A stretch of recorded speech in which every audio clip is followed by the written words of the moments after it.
नमस्कार, बहुत स्वागत है आप सभी का। मैं हूं आपके साथ शीनम शर्मा। मथुरा के श्री कृष्ण जन्मभूमि विवाद मामले में सुनवाई के बाद सुप्रीम कोर्ट ने सर्वे की मांग वाली अर्जी को खारिज कर दिया है। इस याचिका में शाही ईदगाह में सर्वे की मांग की गई थी और सुप्रीम कोर्ट ने कहा कि सभी याचिका हाई कोर्ट में है और हाई कोर्ट ही विचार करेगा।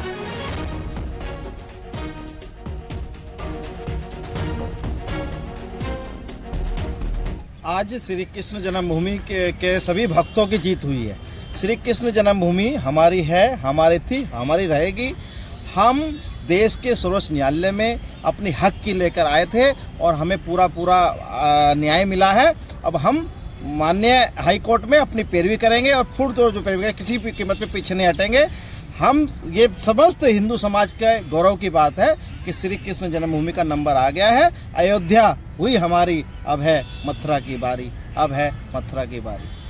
आज सर्वोच्च न्यायालय में जो याचिका दाखिल हुई थी उस पर हम लोगों की मांग थी कि जैसा कि निचली अदालत से एक ऑर्डर हुआ था जिसमें कि हम लोगों ने मांग करी थी ASI सर्वे की, साइंटिफिक सर्वे की, और उसी में हम लोग अपनी जो मांग है, जो सर्वे की मांग है, उसमें हाई कोर्ट के लिए दोबारा डायरेक्शन कर दिया है।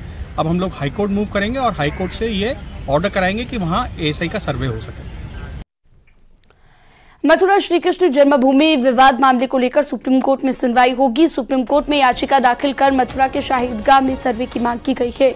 श्री कृष्ण जन्मभूमि मुक्ति निर्माण ट्रस्ट ने ज्ञानवापी की तर्ज पर साइंटिफिक सर्वे की मांग को लेकर याचिका दायर की है, जिस पर आज सुप्रीम कोर्ट सुनवाई करेगा। आपको बता दें कि जुलाई में इलाहाबाद हाई कोर्ट ने शाही ईदगाह की साइंटिफिक सर्वे कराने वाली मांग की जो याचिका है उसे खारिज कर दिया था।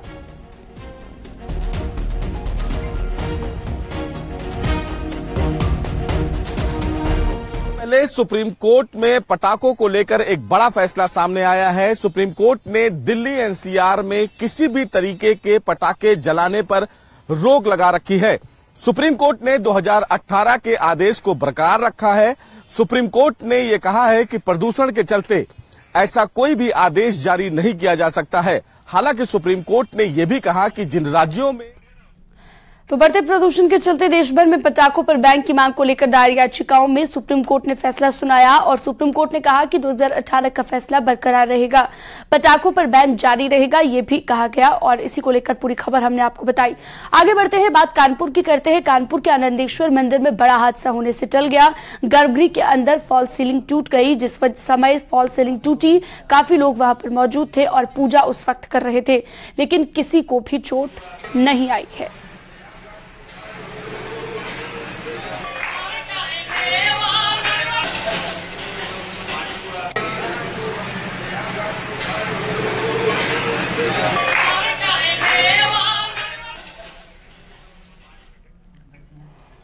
कानपुर में एक महिला पार्षद बिजली के पोल पर चढ़ गई। वार्ड नंबर 14 की क्षेत्रीय पार्षद शालू कनौजिया बिजली के खंभे पर चढ़ गई और तार जोड़कर लाइट ऑन कर दी।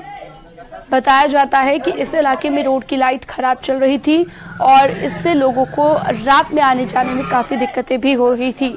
आए दिन हादसे होते रहते हैं यहाँ पर।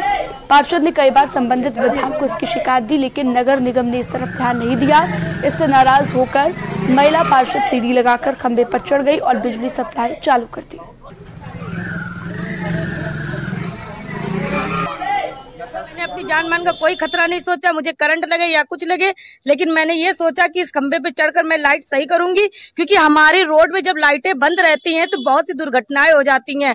जैसे छोटे छोटे बच्चे खेलने के लिए निकलते हैं, बच्चों को कब तक आप घर के अंदर कमरे के अंदर रखेंगे, वो कहीं ना कहीं तो बाहर निकलेंगे, इसलिए वो कई चपेट में आ जाते हैं, कई मोटरसाइकिल से टक्कर खा जाते हैं, जिससे हम लोगों को उसकी भरपाई देनी पड़ती है। लेकिन नगर निगम में इसकी कोई सुनवाई नहीं हो रही है, इसलिए मुझे ये कदम उठाना पड़ा। अयोध्या में भवन निर्माण समिति की बैठक के पहले विकास कार्यों का स्थलीय निरीक्षण भी किया गया। भवन निर्माण समिति के अध्यक्ष नृपेंद्र मिश्रा ने जन्मभूमि पथ पर चल रहे विकास कार्यों का निरीक्षण किया। इस दौरान विकास कार्यों में देरी को लेकर वो खासा नाराज दिखे और यहां पर काम करने वाली एजेंसी के अधिकारियों को फटकार लगाई। भवन निर्माण समिति की बैठक 2 दिनों तक चलेगी। प्राण प्रतिष्ठा के पहले राम मंदिर को तैयार करने के लिए मैराथन बैठक हो रही है।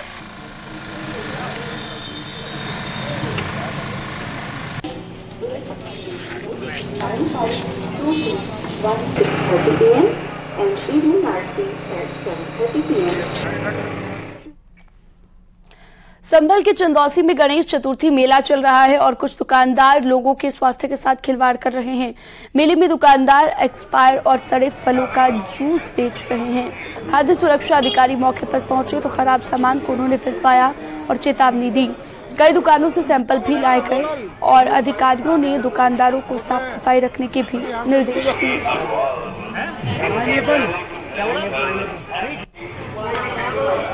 में नियमित रूप से जांच करेंगे और खासतौर से जो जूस है और चाट वगैरह है इसके बारे में जांच करेंगे। अभी हम लोगों ने जूस की दुकान पे एक जहाँ पे ऑरेंज जूस था उसको चेक किया था और ऑरेंज जूस में वो एक्सपायर था जूस, तो उसको सबको फिकवा दिया गया और उनके खिलाफ कार्रवाई की जा रही है।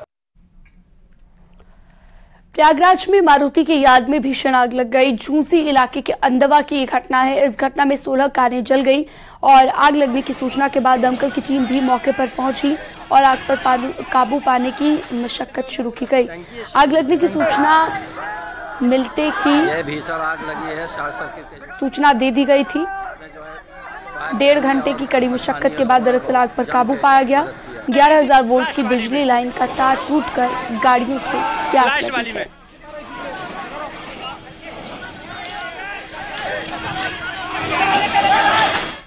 गाजियाबाद में एक अपार्टमेंट की पार्किंग में आग लग गई और इस घटना के बाद बिल्डिंग में मौजूद लोगों को सकुशल बाहर निकाला गया।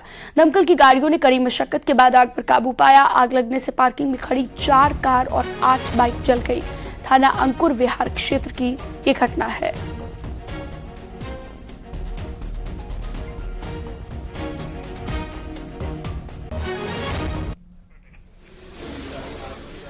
जौनपुर में बेकाबू डंपर ने पुलिस बूथ में टक्कर मार दी और घटना जलालपुर चौराहे की बताई गई। हादसे में एक पुलिस वाला गंभीर रूप से घायल भी हो गया है।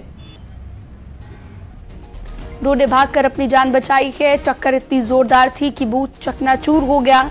घायल सिपाही को हायर सेंटर भेज दिया गया है। पुलिस ने डंपर चालक को गिरफ्तार कर लिया है। घटना रात के 3 बजे की है। डंपर वाराणसी की तरफ जा रहा था तभी हादसा हुआ। टक्कर में पुलिसकर्मियों की 3 बाइक भी चकनाचूर हो गई।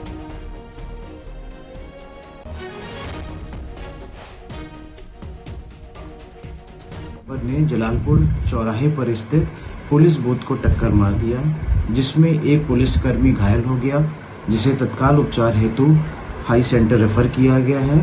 दुर्घटना में 3 बाइक भी क्षतिग्रस्त हुई है।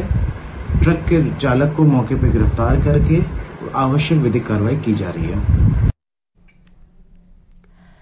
ग्रेटर नोएडा में यूपी इंटरनेशनल ट्रेड शो आयोजित किया गया। ऐसे में वहां पर पहुंचने पर यात्रियों को किसी तरह की कोई दिक्कत ना हो, इसके लिए नोएडा मेट्रो की फ्रीक्वेंसी में भी बदलाव करने का फैसला किया गया है।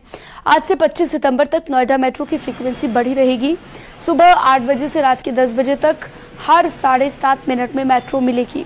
वहीं मेट्रो के 8 स्टेशनों पर पार्किंग की सुविधा भी मिलेगी।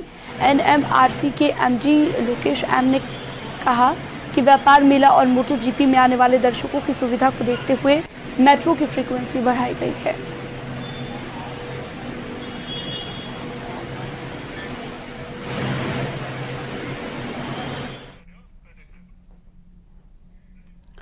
मैनपुरी अंडरब्रिज बरसात में इटावा के लिए मुसीबत का बड़ा सबब बना हुआ है। आज तड़के जोरदार बारिश हुई जिसके चलते 2 कारें इसमें फंस गई और एक को तो नगरपालिका की टीम ने जल्द ही निकाल लिया, लेकिन दूसरी को निकालने में काफी वक्त लगा।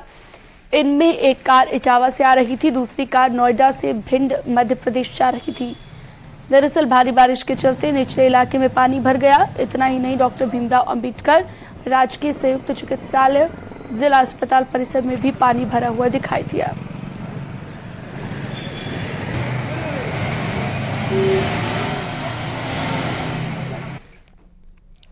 लोकायुक्त को लेकर आयोजित चयन समिति की पहली मीटिंग में समिति के 5वें मेंबर को लेकर चर्चा की गई।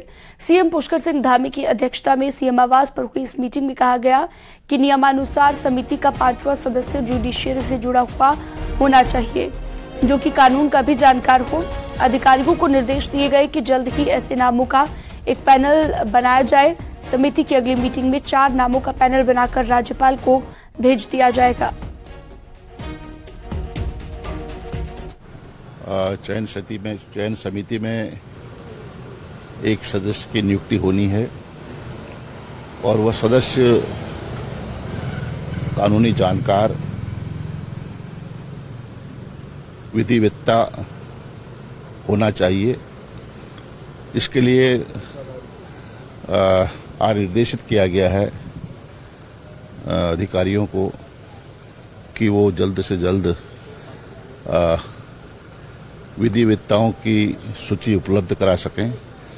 लोकायुक्त को लेकर चयन समिति की मीटिंग संपन्न हो चुकी है। इस मीटिंग में मुख्यमंत्री पुष्कर सिंह धामी के अलावा नेता प्रतिपक्ष यशपाल आर्य, स्पीकर रितु खंडूड़ी और हाईकोर्ट के चीफ जस्टिस के प्रतिनिधि इसमें शामिल हुए। मीटिंग का मुख्य उद्देश्य था चयन समिति के 5वें मेंबर का सिलेक्शन करना।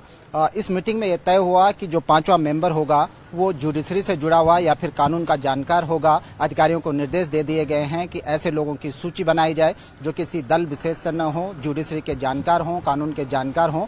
और जल्द ही एक बार फिर चयन समिति की मीटिंग होगी जिसमें चयन समिति के 5वें मेंबर का नाम फाइनल कर दिया जाएगा। इसके बाद सर्च कमेटी का गठन होगा और सर्च कमेटी फिर लोकपाल के लिए लोकायुक्त के लिए नामों की तलाश करेगी।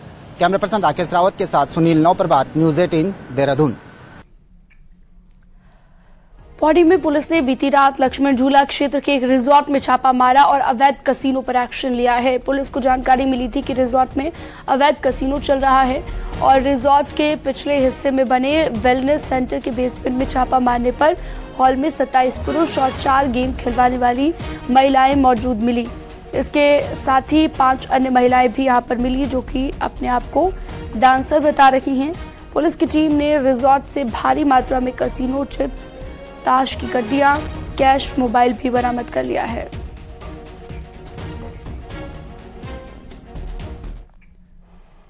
उत्तरकाशी में 7 यात्रियों की जान बाल बाल बची है। यहां पर गंगोत्री हाईवे पर धरासू के पास मैक्स गाड़ी पर पहाड़ी से बोल्डर गिर गया। गनीमत ये रही कि बोल्डर गाड़ी से आगे के हिस्से पर गिरा, जिससे गाड़ी में बैठे यात्रियों को हल्की चोट आई और पत्थर गिरने से गाड़ी के आगे का हिस्सा क्षतिग्रस्त हो गया है।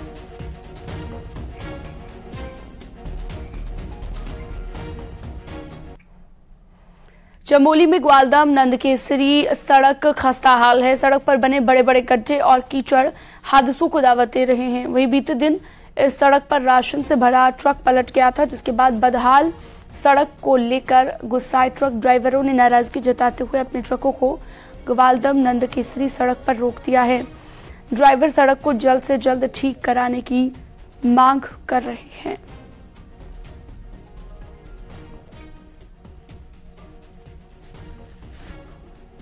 ये गड्ढे में दुर्घटनाएं हो रही हैं डेली। कोई इधर फंस रहा है, कोई उधर फंस रहा है और कोई नाली में, कोई दीवार पुश्ते टूट जा रहे हैं। हमारे भी छोटे छोटे बच्चे हैं। हम भी यहाँ गाड़ियां चला रहे हैं तो हम जिस घाटी को पाल रहे हैं, जिस घाटी कोई सूद लेने वाला नहीं है हमारे लिए। इस रोड के लिए हमारी मांग ये है कि ये रोड, इस पर काम किया जाए। हम लोगों को चलने के लिए रोड की स्थिति सही की जाए। उत्तरकाशी के ब्रह्मपुरी थान गांव में ऋषि पंचमी महोत्सव बड़े ही धूमधाम से मनाया गया। ग्रामीण देर रात तक भक्तिमय माहौल में डूबे हुए दिखाई दिए और ग्रामीणों ने देव डोलियों के साथ नृत्य और पूजा अर्चना की मन्नतें मांगी। ब्रह्मपुरी थान गांव को भगवान परशुराम के पिता जमदग्नि ऋषि की तपोस्थली माना जाता है। गांव में हर साल क्षेत्र के आराध्य समीश्वर देवता का भव्य मेला आयोजित किया जाता है।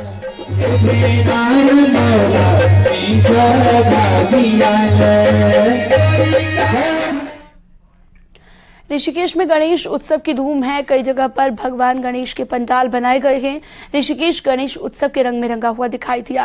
वहीं बड़ी तादाद में विदेशी पर्यटक भी गणपति पंडाल में आ रखे हैं और यहाँ की संस्कृति से रूबरू हो रहे हैं। बहुत अच्छा लग रहा है और ये हमारे गुरुदेव की कृपा से हो रहा है, क्योंकि हम यहाँ पर उनके ही आशीर्वाद से आते हैं और हम हरियाणा से हैं, तो हमें बहुत अच्छा लग रहा है।